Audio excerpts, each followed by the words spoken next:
pilot episode of Knights of Guinevere is finally here.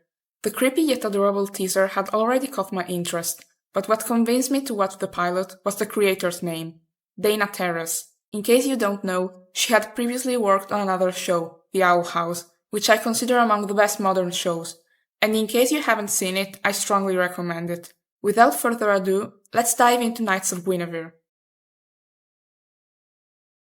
If there's one thing I loved in this pilot, it is the fact that it showed us enough of the show's story without fully answering all of our questions.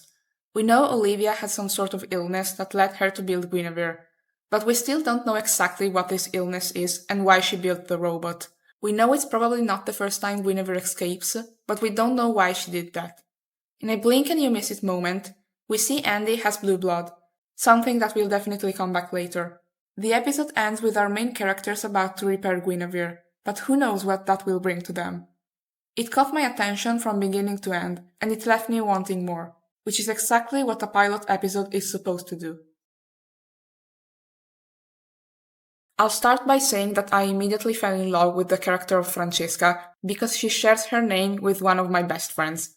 They even have the same upbeat personality, which made it easier for me to sympathize with her. I liked Andy too, and I found their friendship to be adorable. Olivia creeped me out in the best way, and I really want to see more of her. At the start, in the part where she's pulling Gwen's intestines, she doesn't seem to realize it isn't helping, which is very interesting. There's something off about this girl, and I can't wait to find out what it is exactly. She seems to be misguidedly trying to protect and care for Gwen, but she has a strong disconnect on how to actually do it, and this gives her the potential to be more than a simple psychopathic child character. I'm also interested about the admittedly kind of clunkily brought up thing that happened to Olivia that made her dad create the park for her.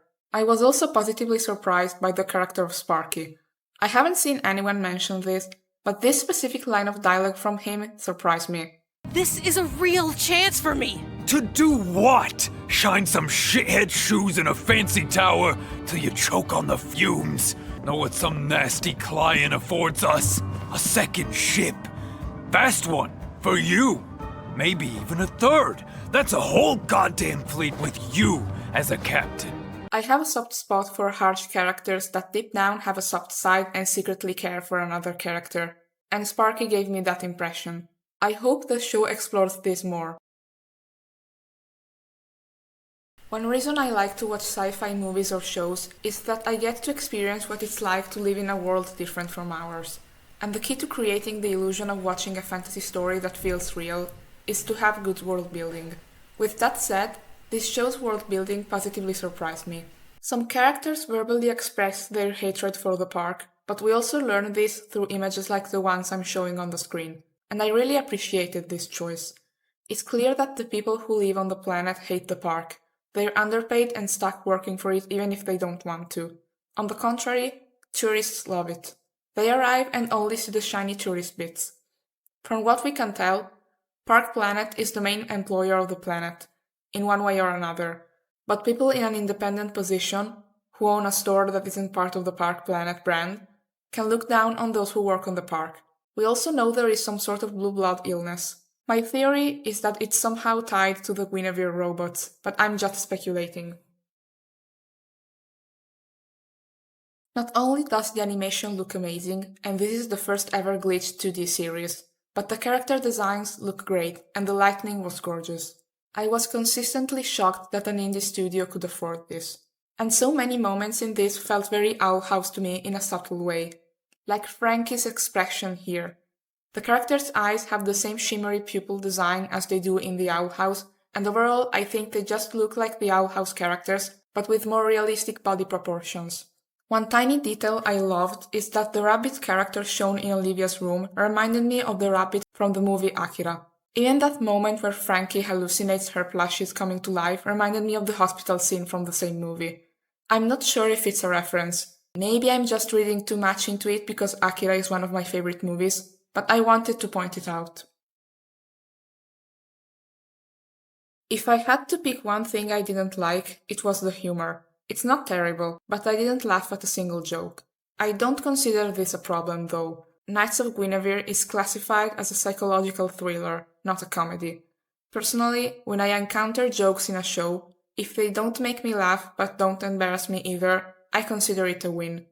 After all, the amazing digital circus made me laugh for the first time in episode 5, but that didn't stop me from enjoying the previous episodes.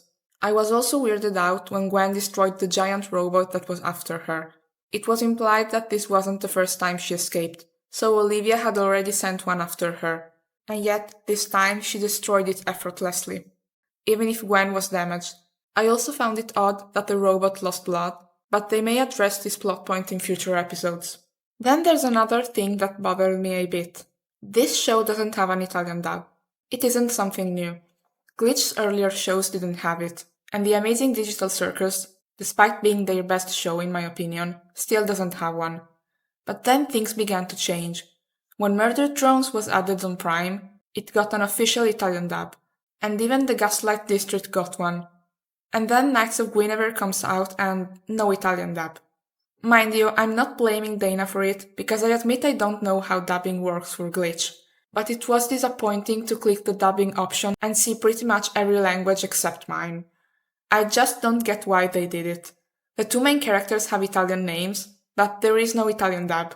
It's sad and ironic at the same time. In conclusion, I enjoyed the Knights of Guinevere pilot, and I can't wait to see more of this world and its characters. It's definitely going to take a couple of episodes before I really get what the series is going for beyond the obvious corporations are bad theme, but after all, I didn't become hooked on the Amazing Digital Circus until episode 3. I'm really excited to see more of what Dana does when she has full creative control, and I hope this won't be Glitch's only 2D series. With that said, let me know in the comments your thoughts about this show. I'd love to hear your opinion. As always, thanks for watching and have a great day.